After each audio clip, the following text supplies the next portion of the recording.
Welcome to SVG-TV News for Monday, September 26, 2016. I am Jennifer Richardson with the details. Dispelling claims that the opposition New Democratic Party, the NDP, was delinquent in filing the appeal for its election petitions, President Annie Musa says it was the court's office that had been lethargic in the execution of its duties. With Queen's Counsel Bertram Comishang and Vice President Sinclair Leacock at the head table, Musa spoke on the issue at a media conference today, the first of two which the party plans to hold. The second will be held tomorrow at the party's headquarters.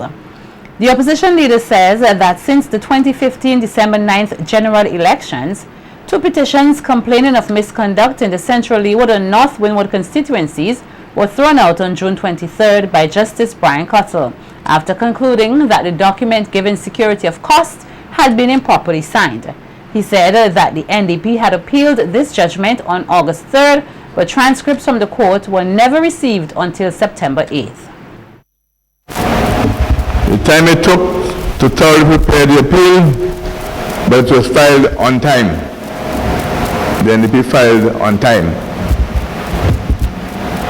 Number two, the time it took for the court office to prepare the transcripts of the hearing held some time before.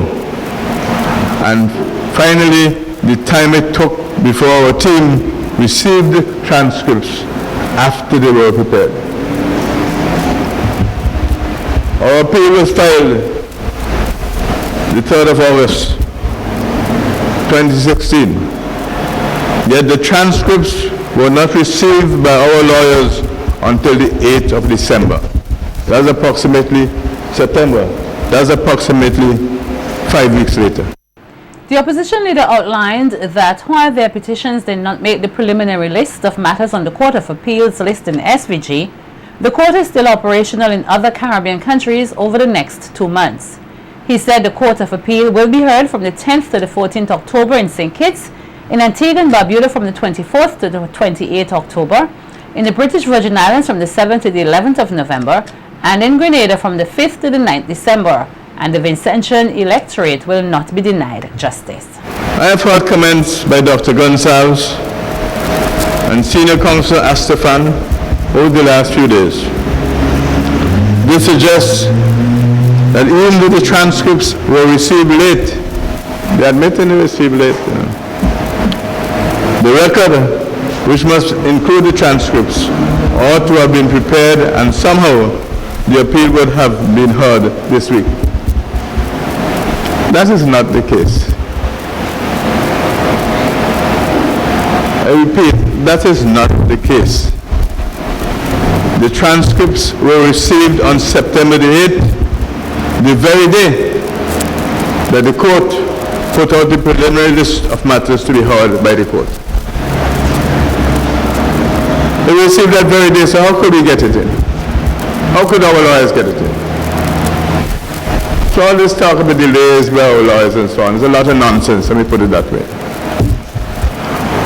The Vincentian electorate will not be denied justice. Our appeals will be heard, and you have some idea of the dates. Describing the transcripts from the court as critical to the election petitions, Senior Counsel Bertram Comishang said that the opposition's law team had requested the transcript of the petition hearings from the registrar since August 4th, 2016, but only received an email response from the St. Vincent and the Grenadines Bar Association yesterday, Sunday, 25th September, on the matter. The Queen's Counsel said the email from the Bar Association complained of a backup in the system with other matters requiring transcripts. In an effort to address the issue of lengthy delays, because there have been complaints that has been taking long, very long, too long, to have the transcripts ready. The preparation of transcripts of court proceedings, which result in the delay of matters that are heard by the Court of Appeal, the Eastern Caribbean Supreme Court has prepared possible alternative options to assist with the preparation of transports. In this regard, kindly see attached information concerning court-endorsed individuals and firms which contact information for fee structure transcript preparation services. As you will observe, the option will be available to the parties to make a request based on the amount they are prepared to pay and the time within which they require the transcript.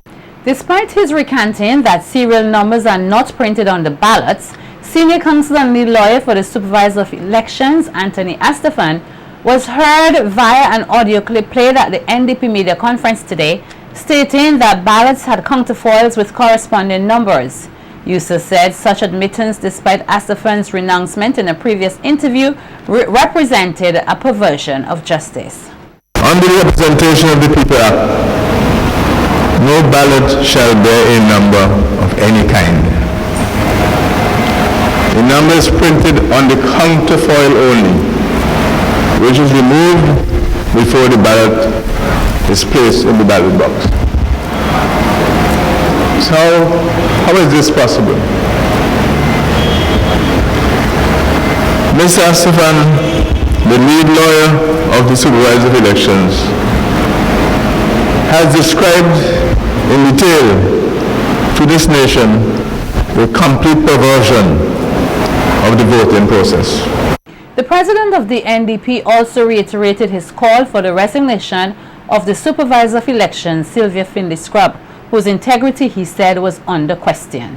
Having lost all credibility, the Supervisor of Elections, Mrs. Finley Scrub, must be removed from office. Immediately, the supervisor must go. It has long been clear that Ms. Finley Scrub ought to tender her resignation. If she refuses to do so, the Minister of National Security, Air and Support Development, Dr. Gonsalves, under whose responsibility falls the electoral office, must remove her. After all, it was who said you can go to any court, but in the end, you have to come back to Papa. Prime Minister Dr. Rav Gonsalves has denounced one woman's accusation of sexual assault as nothing more than a great imagination. Miranda Woods, the LAU resident who is living in the USA, claimed that Dr. Gonsalves sexually assaulted her in his office when she was 15. Woods made the allegation at a town hall meeting on Saturday night in New York, where she posed questions to the Prime Minister on social issues, including rape against young women in SVG.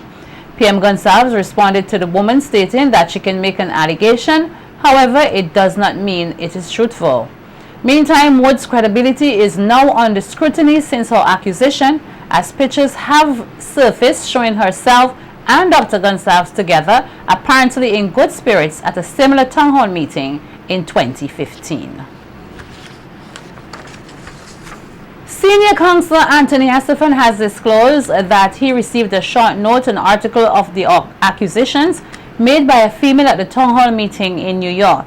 When questioned as to whether legal proceedings will be pursued against the accuser on his client's behalf, Astafan said that no specific instructions have been given by Dr. Gonsalves, but that allegations against Dr. Gonsalves have been dissolved before. He also said the allegations had a certain stink about it. I find it odd that we have had over the past, forget the question of the tape and the voice, 2 allegations of sexual misconduct, none of which got anywhere. That was before the election and the last election and so on. And I just find it odd. And I put it no higher than that. I find it odd that the Prime Minister would be in a town hall meeting and someone would call and ask about the citizenship of Straker, an obvious political question, and then make the suggestion about some allegation of assault by the Prime Minister when that person was 15 years old. The timing, the location just has a certain stink about it that makes me believe that that was a plan, because that has been part of the NDP strategy for over 15 years now, to paint the Prime Minister in a very bad light. Astafan accused the opposition New Democratic Party of plotting a political agenda aimed at discrediting the Prime Minister of this country. Well, it may not come directly out of the camp, but it is part of the overall scenario that the NDP has been pushing for a long time.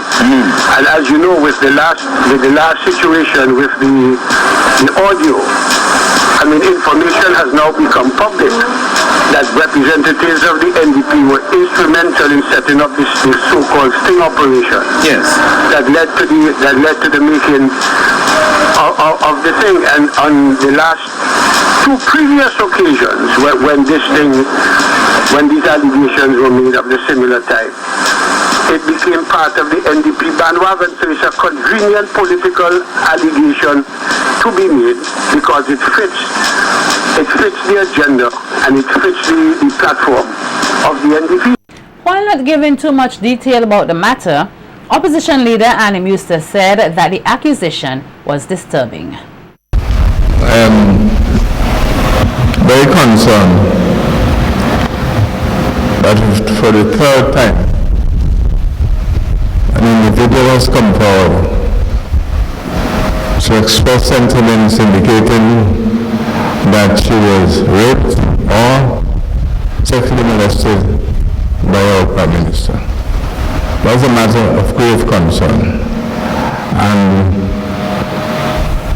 that's what I will say for today on that matter. And Vincentians in the diaspora have been advised that they can expect more developments in their home country beyond the Argyle International Airport. At Saturday's town hall meeting in New York, Prime Minister Dr. Ralph Gonsalves told the audience that talks are already underway with regional counterparts for the development of a new city at the site of the E.T. Joshua Airport in Honest-Vale. He also announced that the government fully intends to seize the opportunity to also construct a medical facility in that area to complement the Milton Cato Memorial Hospital. 8 acres of the 65 acres, I want to build an acute referral hospital.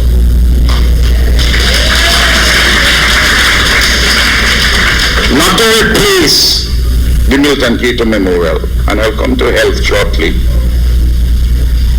This acute referral hospital would be about 135, 140 beds. Down at Milton Cato is 220 beds.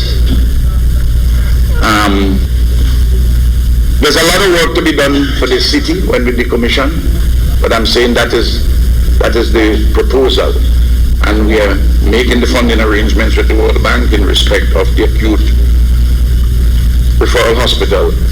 We actually did a study. They financed it. They selected the people to do this study, and they thought that that place is the best place to build an acute referral hospital.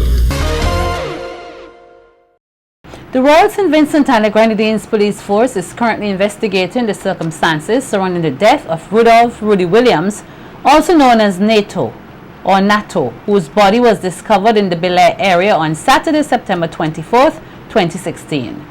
Earlier today, SVG television news team caught up with Millicent Adams, a cousin of the deceased, who said that Williams went missing since the 12th of this month. She said their numerous searches for him ended with Saturday's gruesome discovery of his partly decomposed body in a ravine in the Bel-Air area. When I was going, the deceased was, this foot was out, and this other one was a yes. I recognized the foot.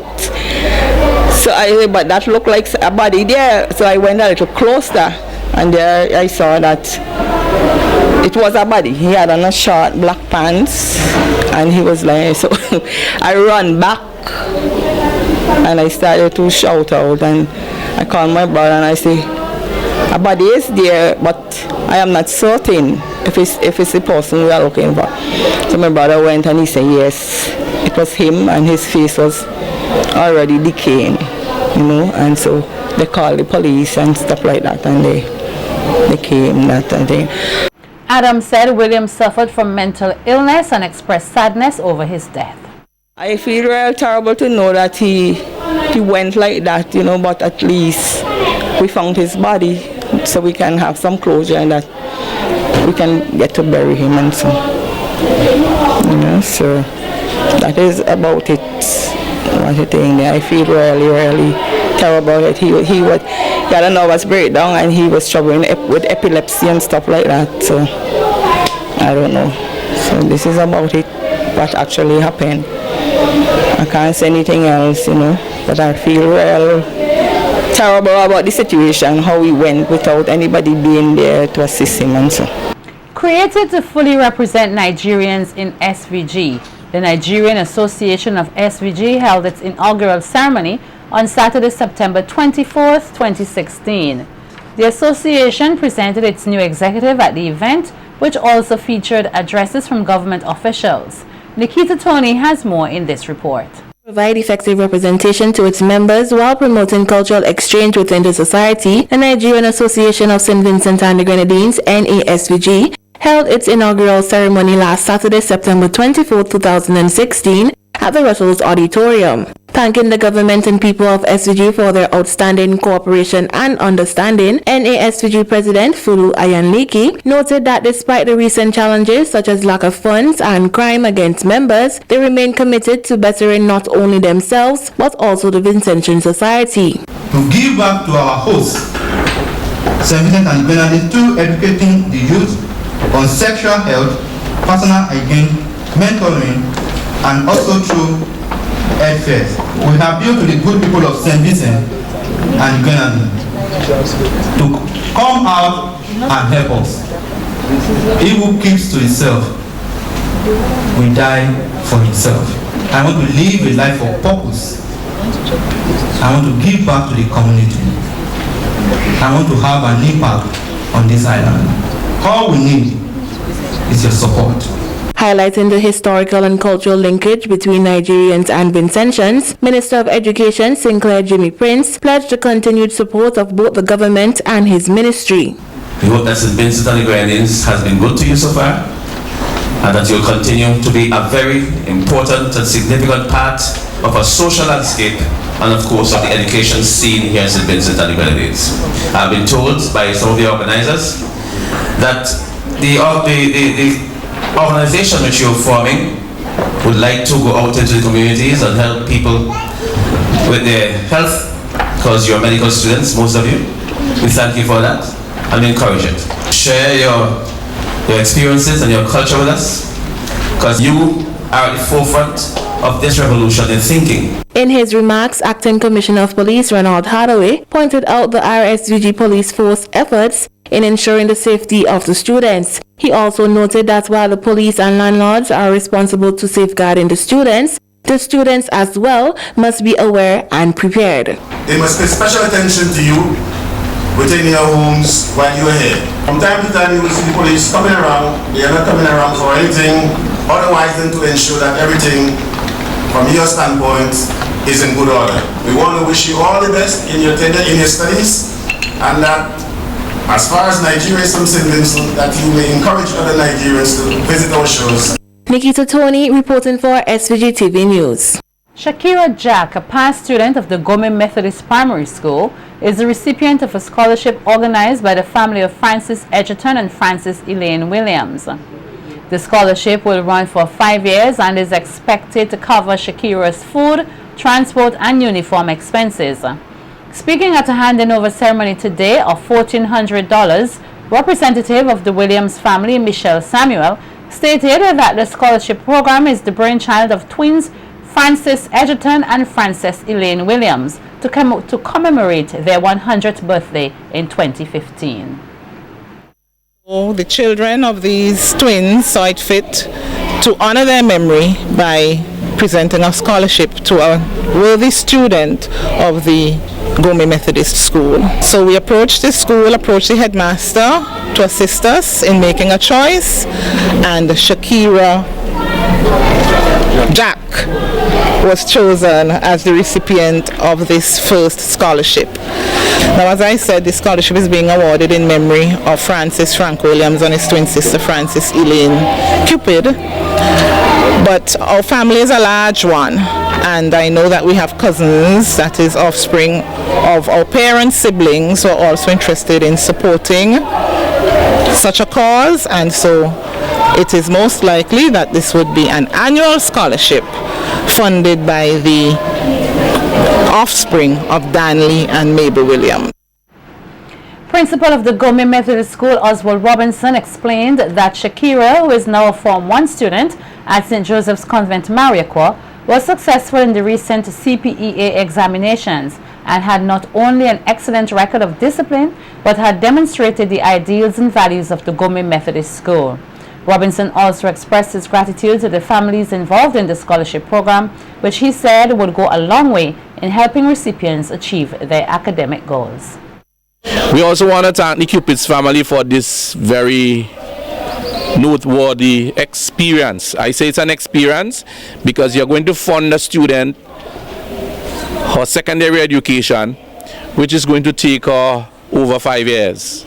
And we know that she's going to conduct herself well. She's going to be showing us that she's proud of the Gome Methodist School and also the current school that she's now at, of her parents, and the values that the teachers here at the Gome Methodist School would have inculcated towards her. She's going to go a very long way, and we want to wish her every success as she goes forward in pursuing her educational development. Also speaking at the handing over ceremony was the mother of Shakira Jack, Shireen Jack, who expressed gratitude to the Williams family for their contribution and the teachers for their hard work and dedication in preparing her child for the CPEA examinations. My name is Shireen Jack. I'm the mother of Shakira, and I would like to say special thanks to the Gome Methodist School, the teachers, especially the principal, for ensuring that my daughter received extra help that she needed during the common entrance assessment. I would like to say that I'm very grateful to receive the scholarship, and I know that I'll make sure my daughter does her best to make everyone here proud. I would just like to say thank you very much for giving me this opportunity to be here and to make sure that my daughter receives everything that she needs for her secondary education. Thank you. And in news from the local Met Office, the St. Vincent and the Grenadines Met Office is monitoring the progress of a strong tropical wave located about 910 miles or 1,465 kilometers to the east of St. Vincent and the Grenadines. The system is moving westward to west to northwestward at about 15 to 20 miles per hour or 24 to 32 kilometers per hour, with an accompanying area of low pressure centered along the wave axis near 10 degrees north and 48 west. Environmental conditions are conducive for some gradual development over the next 24 to 36 hours, and a tropical depression or tropical storm could form by the time the system approaches St. Vincent and the Grenadines early Wednesday morning. Regardless of development, some moderate to heavy showers, periods of rain, thunderstorms, and gusty winds are expected to spread across the island from late Tuesday into Wednesday. Rainfall accumulations of 4 to 8 inches or 100 to 200 millimeters are possible, with higher amounts likely in mountainous areas.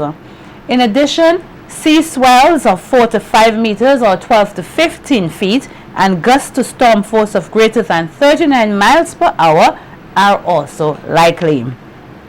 Residents in St. Vincent and the Grenadines should continue to monitor the progress of this system, and the Met Office will continue to provide the necessary updates.